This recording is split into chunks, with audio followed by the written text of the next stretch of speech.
There's a word that we all use, and it's pretty much a universal word that everybody understands, and in every single language, in every single country across the world.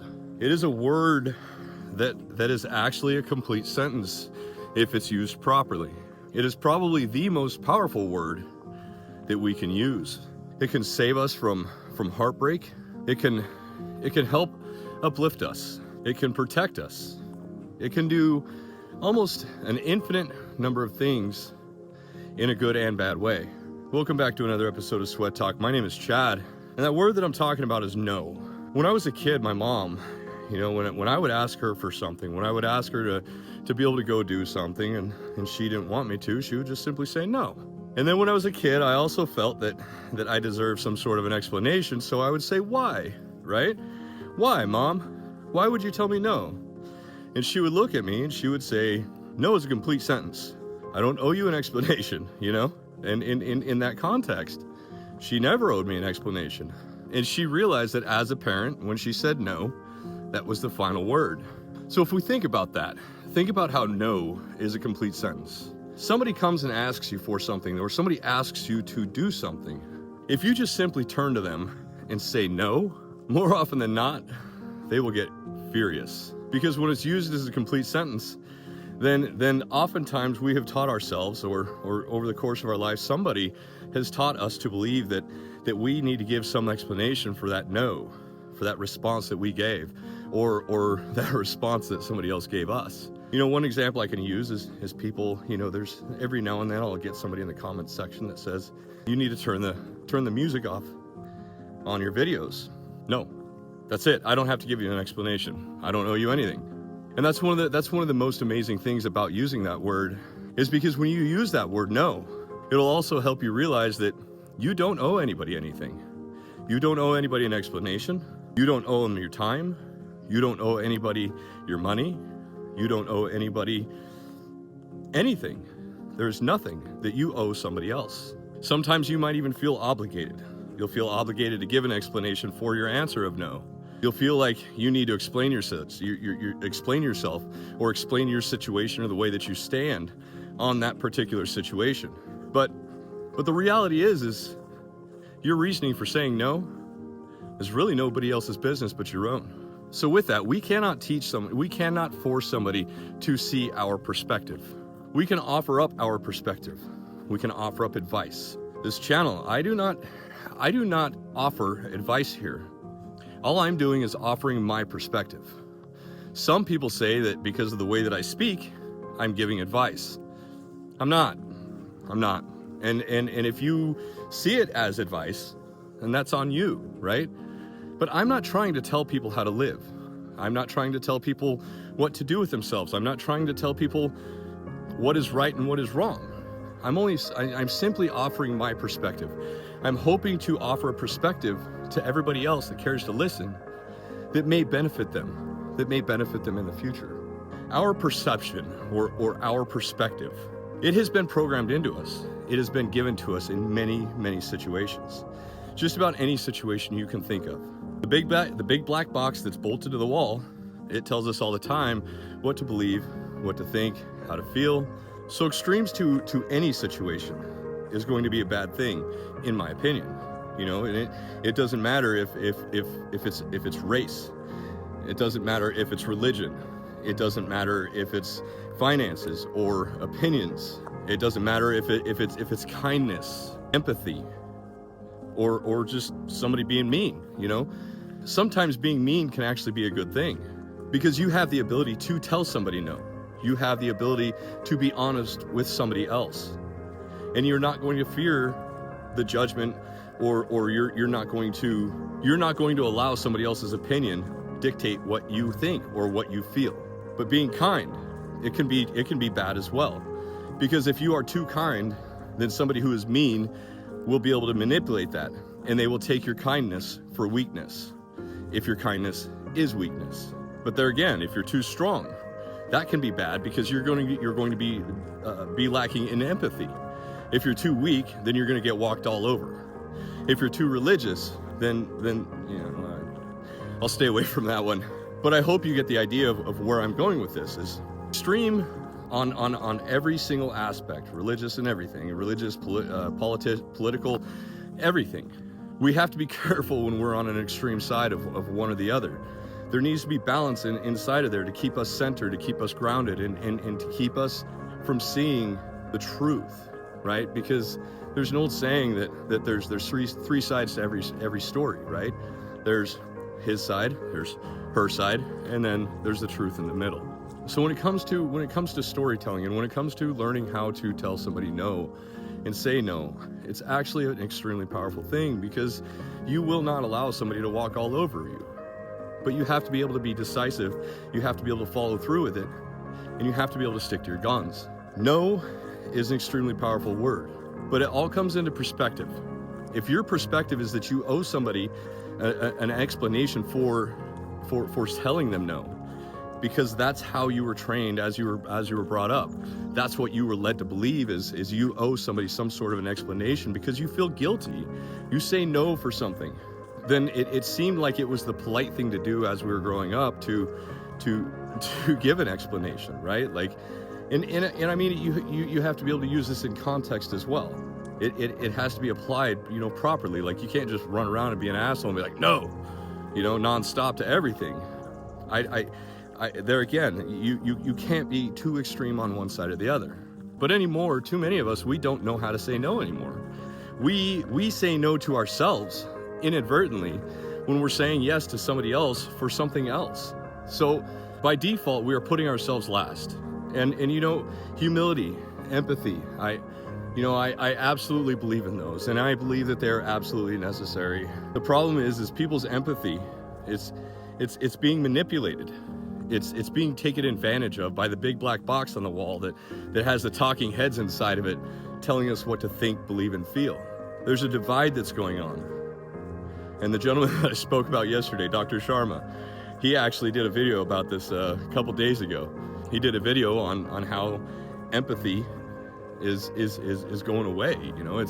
It's a necessary thing, and people are taking advantage of it. So there's a guy, he's a YouTuber right now, and he is a former PSYOP specialist with the CIA. I think the first time I saw him, I want to say it was on Chris Williamson's show. Anyway, the first time I saw him was on somebody else's podcast, and then I found his channel. I don't remember his name. I don't watch him, but I have watched a couple of his videos, and I watched the full interview with Chris Williamson, or maybe it was Sean Ryan. It was one of these guys, right? It's one of the large podcast YouTube channels. And that's exactly what he talks about, is the brainwashing. He talks about the way that PSYOPs is done. He talks about how people are controlled. He spills the beans on how the federal government actually controls our minds. And we have to learn how to say no.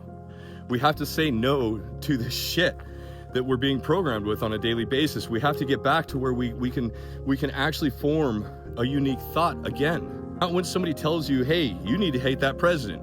Hey, you need to hate that congressman. Hey, you need to hate that person on TV. Why? I don't know them. What is it that they're doing? And who is it that's telling me that I need to hate them? Where's the money coming from? Who's being paid? Because, question everything, right?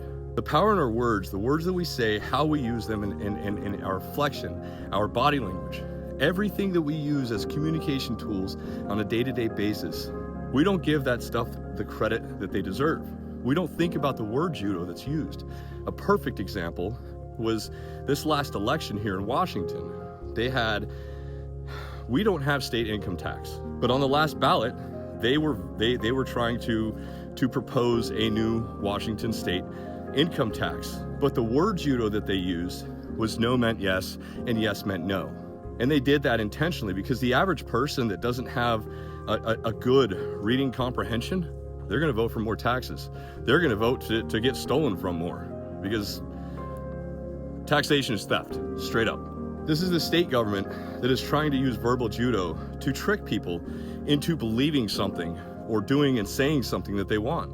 We're being controlled on a non-stop basis, a day-to-day basis. Our minds are being reprogrammed, and we're losing the ability to have our own unique thoughts.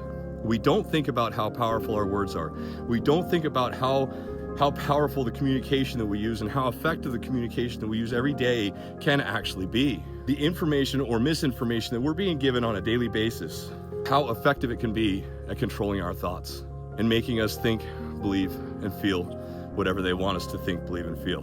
We have to learn how to say no, because we have to be able to understand that no is a complete sentence. And we're not going to stand for this shit anymore. We're not going to take it anymore. We're not going to stand up. We're not going to let somebody manipulate us, whether it's a friend, a family member, an enemy, whatever. It doesn't matter. We have to learn how to say no.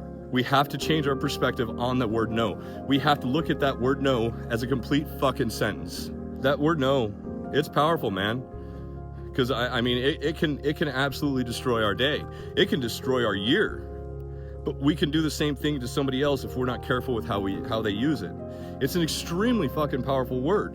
The word no. Because you need to learn how to say no. You need to start learning how to say yes to yourself and no to other people.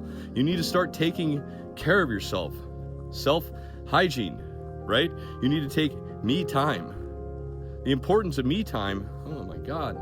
I hear it all the time. I have children. I don't have time for me time. What about your commute in the morning? Do you have a commute? Can you get up an hour before everybody else? If you can't, why not? We all can squeeze in 10, 20, 30 minutes, an hour every single day. My commute every day. I love my commute. I swear I'm like the only person in the world that says that. I love my commute. My commute is an hour each way-ish, depending on traffic, but I set my cruise control like 5 to 10 miles an hour below the speed limit. My wife thinks that I'm nuts because I don't even do the speed limit because I don't give a shit. I stay in the right-hand line, in the right-hand lane, and I stay out of everybody's way with my cruise control on, my music going in my ears, and I have one of the most amazing experiences of my day during my commute. But I guess it goes back to perspective, right? Because if you perceive that commute sucks, you can't get over the fact that the asshole in front of you that you have no control over is doing 5 miles an hour under the speed limit, or he's not doing the speed limit, or he's not doing the speed that you are doing because you're speeding, whatever. You're going to let that asshole in front of you own that space in your head while you're pissed off, and he's going to be laughing the whole time. And you gave that space to him for free.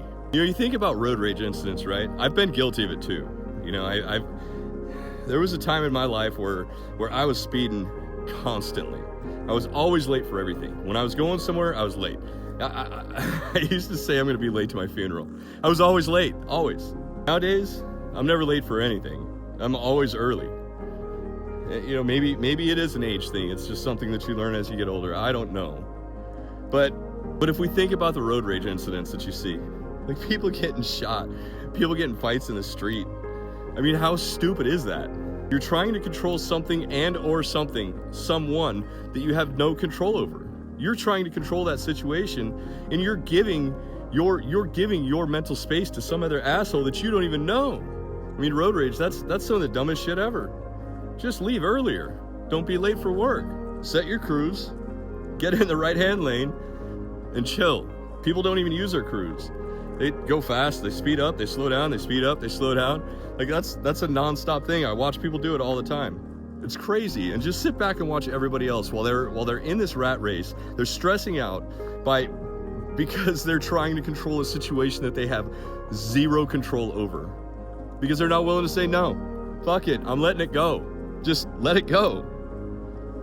I'm gonna leave 10 minutes earlier. I'm gonna set my cruise control lower. I'm gonna get better gas mileage because I'm going slower. I have less wind drag.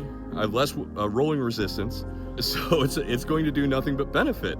But instead, we insist on getting frustrated and dreading that commute when it could be so cool.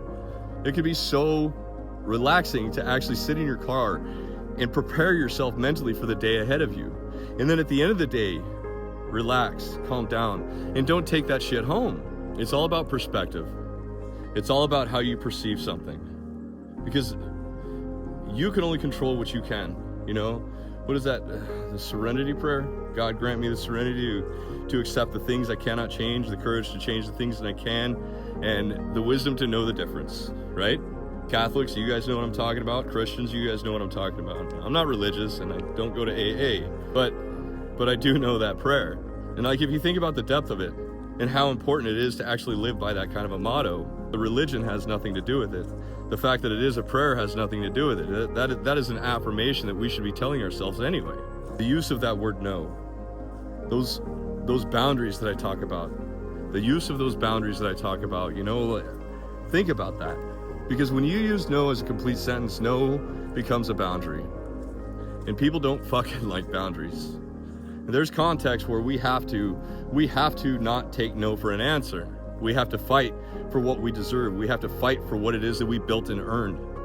And sometimes getting past that no when somebody tells us no, we don't take that shit for an answer. So if you made it this far, go in the comments section and write that word no. Just no, period. Make that a complete sentence. Let's practice saying no. We need to start saying no. And at the same time, we need to stop accepting and taking no for an answer. Because like I said, extremes on either side. It's not good. You're not going to be weak. You're not going to be mean. You're not going to be too kind. You're not going to be extreme on either side. And it's because you have learned how to say no. You've learned the proper way to say no. You've learned how to establish those boundaries that are going to protect you with that powerful word, no. Because every single time you say yes to somebody else, you are saying no to yourself. Now, I want nothing more than to help everybody. But the problem is, there's only so much of me to go around. And there's only so much help that I can offer the world. And this is how I'm able to give back and give my contribution to the world at this current time in my life. By making these videos and trying to offer a different perspective and reprogramming our subconscious mind to see things from a positive light, to become more powerful within ourselves. Because anybody can do this shit. Not everybody will. So anyway, that's all I got for today, guys. I want to thank you guys for all those super thanks that you're giving me. They truly mean the world to me. I want to thank you guys for showing up. I hope like hell you guys are showing up for yourselves. And I hope each and every one of you has a wonderful day. Peace.